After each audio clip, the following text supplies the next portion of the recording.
L'un des plus grands problèmes des gens qui veulent acheter sur Alibaba, beaucoup ne savent pas comment ils vont faire pour discuter avec le fournisseur. Là, moi, je vais te dire comment tu vas faire pour discuter avec ton fournisseur. Peu importe où tu te coupes, peu importe la langue que tu communiques, tu vas pouvoir discuter avec ton fournisseur et négocier le prix de ta marchandise. Mais avant ça, abonne-toi, active ma planification. Je vois que tu l'as déjà fait et là, on peut continuer. Let's go. Alors, généralement, c'est dans cet endroit que beaucoup de gens ne savent pas comment faire. Une fois que tu as déjà eu identifié ta marchandise, tu as déjà eu identifié ton fournisseur, il va te falloir lancer la conversation avec ton fournisseur pour pouvoir discuter du prix de la marchandise, demander toutes les spécifications de ta marchandise. Là, tu ne sais pas comment le faire. Je vais te dire comment tu vas faire pour le faire. Pour commencer, tu vas commencer par changer la langue de ton téléphone. Si c'est que tu te coupes par exemple en Chine ou bref au Cameroun, ok, tu ne sais pas t'exprimer en anglais puisque tous les fournisseurs en Chine s'expriment en anglais ou bien la langue de la Chine, c'est-à-dire le mandarin. Donc ce que tu vas faire, c'est que comme tu ne sais pas t'exprimer en anglais, tu vas commencer par partir dans ton téléphone et tu vas cliquer sur mon Alibaba. Puis tu vas cliquer sur langue qui est juste en haut là. Et ce que tu vas faire, c'est que tu vas changer la langue de ton téléphone. Tu vas mettre juste ta langue que tu écris. Et une fois que tu vas communiquer sur ta langue, le fournisseur lui va recevoir, si c'est que le fournisseur par exemple parle anglais, il va recevoir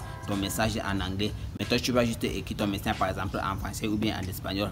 Donc je tenais à le préciser. Et maintenant une fois que tu vas lancer la conversation avec ton fournisseur, ok, la première chose sera en fait de lui dire que tu es intéressé par son produit. Donc par exemple, salut, je suis intéressé par ce produit et je voudrais acheter tel nombre de ce produit. Mon argent est à Ganzhou, donc c'est-à-dire mon quantité est à Ganzhou. Ok, donc Ganzhou c'est une ville côtière de la Chine. Ok, donc c'est généralement de là-bas que tous les colis quittent pour venir ici, bref, pour quitter la Chine, ok, donc pour venir en Afrique de part et ailleurs, ok. Et il y a la plupart des transitaires qui se trouvent là-bas à Ganzhou.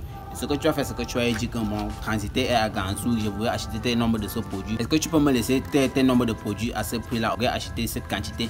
Il faut tenir à préciser la quantité puisque les fournisseurs en Chine ils aiment les gens qui savent ce qu'ils veulent, donc il faut tenir à préciser la quantité de tes marchandises que tu veux acheter avant, en commençant même avec la discussion. Il va te répondre, généralement tu vas attendre la réponse, il va te demander ce que tu veux, bref, si tu veux personnaliser ton colis.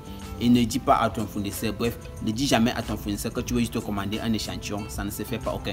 Peu importe le nombre de marchandises, bref, le minimum de quantité que le fournisseur a spécifié. Si c'est que le fournisseur a dit que lui livre à partir de 1000 pièces, dis jamais que je veux juste un échantillon pour par exemple c'est juste ce que je veux. Non, bref, il faut juste dire que j'ai envie de jeter par exemple tel nombre de montant parce que je suis une grande entreprise et je voudrais essayer ça avec mes clients. Il ne faut surtout pas avoir peur, peu importe le nombre de quantités que le fournisseur va spécifier qu'il livre. Ne t'attarde pas sur ça, tiens juste à causer avec lui, peu importe ce qu'il va dire, ok. Donc tu peux dire qu'il peut dire qu'il livre à partir de 1000 pièces, mais toi tu peux simplement commander 100 pièces ou bien 10 pièces ou bien voire même 20 pièces, mais ça tout dépend de comment tu vas causer avec lui. Donc tu vas lui dire que tu vas commander cette marchandise là pour essayer avec tes clients, ok. Donc tu es une entreprise par exemple basée au Cameroun et tu aimerais acheter sa marchandise pour essayer avec tes clients. Et si c'est que cette marchandise là fonctionne avec tes clients, tu vas commander une plus grande partie, ok, une plus grande quantité, et qu'il sera ton seul fournisseur chinois. Même quand tu lui dis ça parce qu'il sait que vous êtes en train de lier un lien de confiance. Et si par exemple le produit coûte $2, ok, il lui a spécifié qu'il va à partir de 1000 pièces de son produit. Si par exemple il dit que toi, tu vas prendre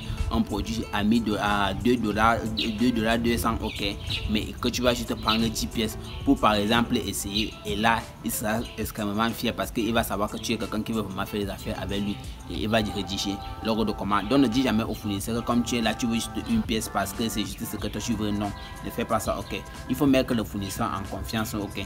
Et surtout il faut demander toutes les informations qui concernent ton produit. Demande au fournisseur de faire une photo, bref, une photo ou une vidéo en direct de ta commande avant même que tu finisses de payer la commande. Tu dois te dire au fournisseur de mettre ton nom et ton numéro de téléphone. C'est grâce à ça que on va te communiquer.